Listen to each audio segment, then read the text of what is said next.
السلام علیکم دوستو، آج کی اس ویڈیو میں انشاءاللہ ہم سورۃ النبا کی 5 آیتیں یہاں سے لے کر یہاں تک 5 آیتیں تجوید کے ساتھ سیکھیں گے اور حفظ کریں گے، یاد بھی کریں گے انشاءاللہ، اور اس کی ہم تجوید بھی سیکھیں گے۔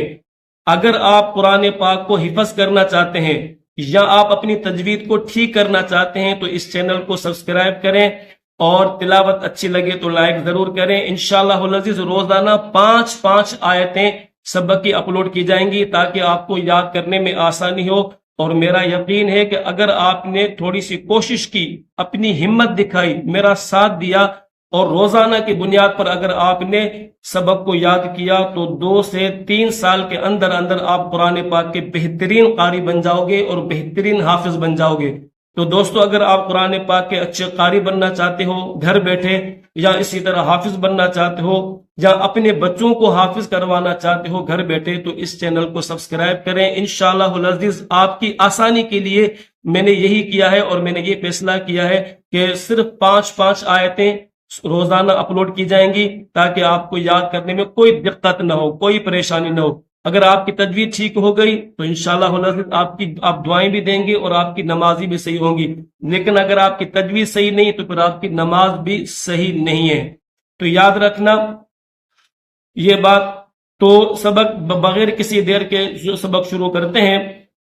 اس سورت کا نام ہے دوستو سورۃ النبا۔ یہ قرآن پاک میں جو آخری سپارہ ہے، 30واں سپارہ۔ قرآن پاک میں کل 30 سپارے ہیں۔ پہلا جو سپارہ ہے وہ الف لام میم ہے، اور آخری جو سپارہ ہے وہ عامہ ہے۔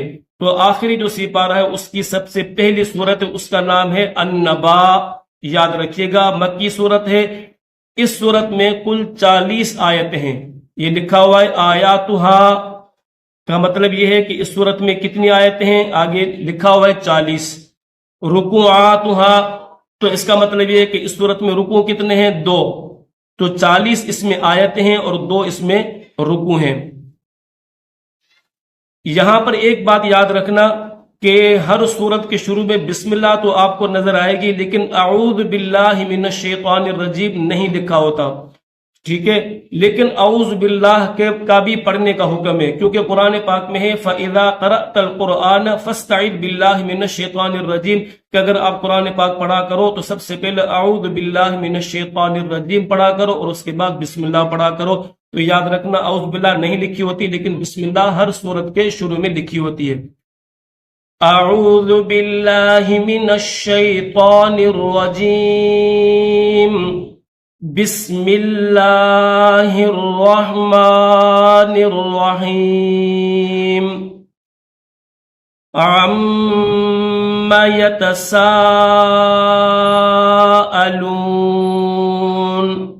عَمَّ، عین کو میم کے ساتھ ملائیں گے، میم مشدد ہے۔ یہ جو 3 دندان ہیں اس کو تشدید کہتے ہیں۔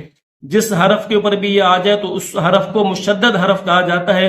تو اگر میم ہے یا نون ہو تو اس کے اوپر جو ہے نا وہ غنہ کیا جائے گا۔ اگر میم کے اوپر تشدید آ جائے یا نون کے اوپر تشدید آ جائے تو اس میم مشدد اور نون مشدد کے اوپر غنہ کیا جاتا ہے۔ غنہ کہتے ہیں ناک میں آواز پیدا کرنے کو۔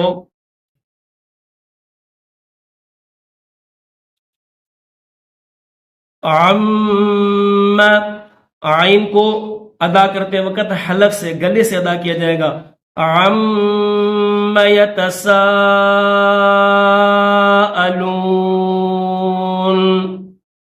یہ جو سین ہے اس کے بعد یہ الف ہے، سین کو الف کے ساتھ ملا کر پھر حمزہ کے ساتھ ملائیں گے۔ الف کے اوپر یہ بڑی مد ہے، اس مد کو کہا جاتا ہے مد متصل۔ یہ جہاں پر بھی اگر آپ کو نظر آئے پورے قرآن پاک میں تو تقریباً اس کو پڑھتے وقت، اس کو کھینچتے وقت 5 الف کے برابر اس کو کھینچا جاتا ہے، یعنی تقریباً 7-8 سیکنڈ اس کو کھینچا جائے گا۔ کتنے سیکنڈ؟ 7 سے 8 سیکنڈ اس مد کو کھینچا جاتا ہے۔ کس طرح؟ یتساءلون،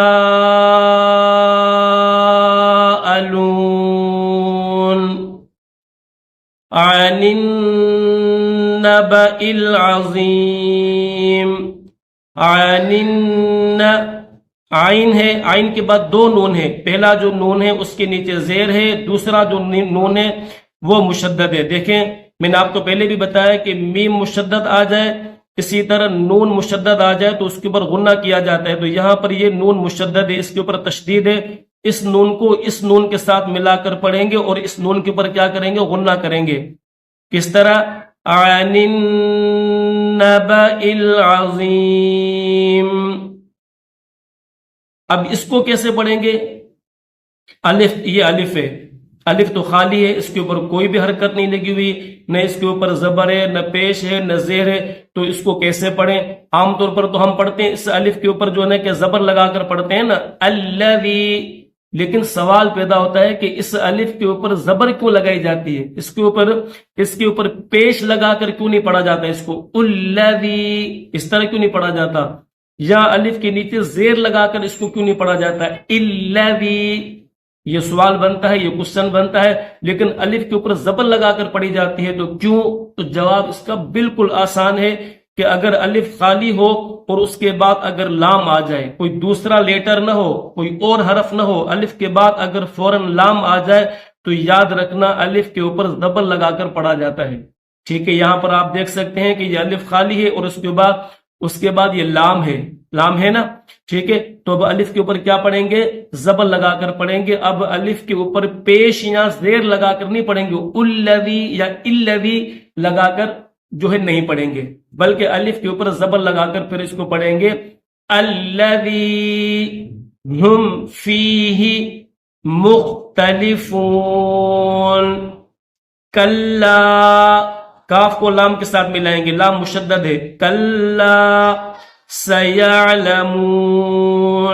سین کے اوپر زبر ہے، پھر یا کے اوپر بھی زبر ہے، یا کو عین کے ساتھ ملائیں گے، یہ عین کی شکل بنی ہوئی ہے. عین کے اوپر یہ جزم ہے تو کیسے پڑھیں گے؟ یعلمون. صحیح ہے، ٹھیک ہو گیا. کلا سیعلمون.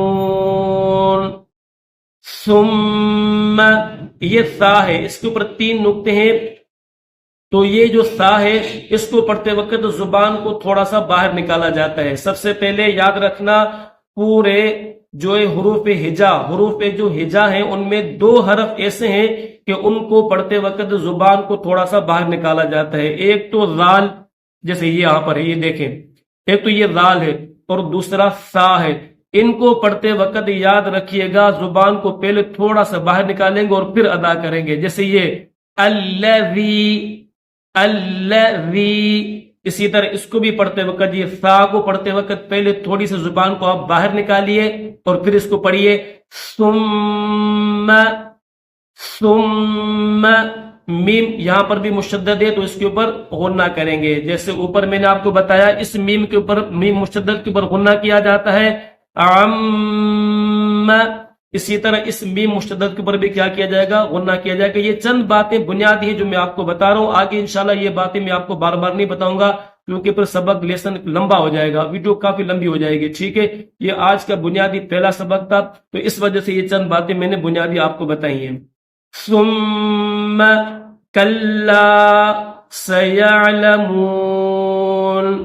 ثم کلا سیعلمون.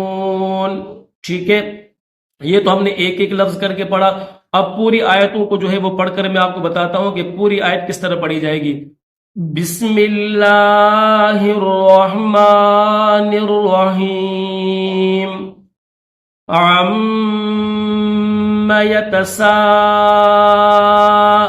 یتساءلون عن النبأ العظیم الذی ہم فیہ مختلفون. یہ جو خواہ ہے اس کو موٹا کریں گے، مختلفون. کلا سیعلمون. ثم کلا سیعلمون. الحمدللہ آج کی اس ویڈیو میں ہم نے 5 آیتیں تجوید کے ساتھ سیکھی ہیں. 5 آیتیں بہت ہیں، کل بھی انشاءاللہ ہم 5 آیتیں تجوید کے ساتھ آپ کو سکھائیں گے. آپ نے یہ مشق کرنی ہے اور یاد کرنی ہے اور بار بار آپ نے یہ سننی ہے. ٹھیک ہے، پھر یاد کر کے حفظ کر کے اگر آپ مجھے سنانا چاہیں میرے واٹس ایپ نمبر پہ اگر آپ وائس کر کے اپنی جو ہے وہ وائس مجھے سنانا چاہیں تو وہ سنا بھی سکتے ہیں. ٹھیک ہے، کل کے سبق میں انشاءاللہ آپ سے ملاقات ہوگی. السلام علیکم ورحمۃ اللہ وبرکاتہ.